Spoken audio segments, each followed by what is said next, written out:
tu vas nous parler d'un film que l'on a pu voir, que l'on aurait pu voir dans beaucoup de festivals, et que toi, que tu as vu en salle ces derniers temps, un film assez long, qui dure, je crois, plus de 3 heures. Los Delincuentes, les délinquants.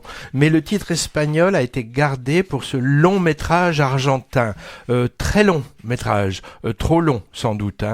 Morán, employé de banque apparemment sans histoire à Buenos Aires, il a la vie réglée comme un métronome, avec un quotidien ritualisé. Ça c'est très bien montré dans le prologue. Et il décide un beau jour de voler une grosse somme dans le coffre de son lieu de travail. Et il va impliquer un alter ego qui s'appelle Roman dans cette affaire, qui n'avait rien demandé. Alors, blague, on aura aussi comme personnage plus tard une Morna et une Norma. Bref, 4 prénoms composés des mêmes lettres.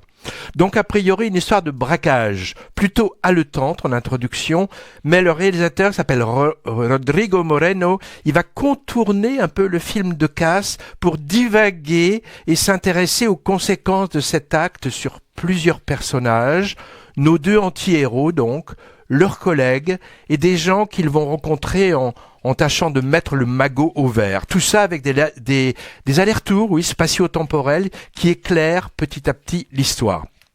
Durée fleuve, presque 3h15, pas forcément indispensable, et tonalité burlesque de ces 2 pieds nuclés complémentaires, l'un plutôt enveloppé et l'autre une grande asperge. On est presque du côté des frères Cohen, mais eux savent resserrer leur scénario, ce qui n'est pas le cas ici, où on assiste à une dilution de l'histoire.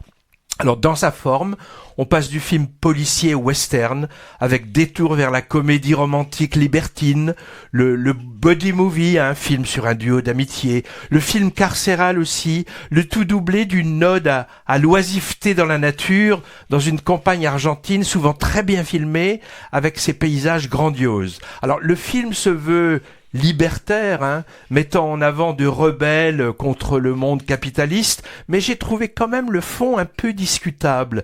Nos 2 compères, qui sont par ailleurs attachants, ils pensent surtout à leur petite vie supposée bien pépère à la campagne, sans se soucier des conséquences de leur acte sur leurs collègues, par exemple, qui eux vont morfler. Bon, subversif, d'accord, mais individualiste avant tout. Bon alors, il ne s'agit pas de décerner des brevets de moralité quand on va au cinéma, mais quand même, la contradiction m'a un peu frappé. Voilà, en résumé, bon, on s'ennuie pas dans cette cavale de 2 rangs de cuir, qui a une construction assez originale, mais elle souffre de sa longueur et de son propos aussi pas forcément clair.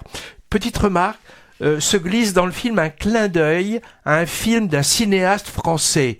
Clin d'œil que j'ai trouvé un peu tiré par les cheveux, je ne dis pas lequel, au spectateur de découvrir.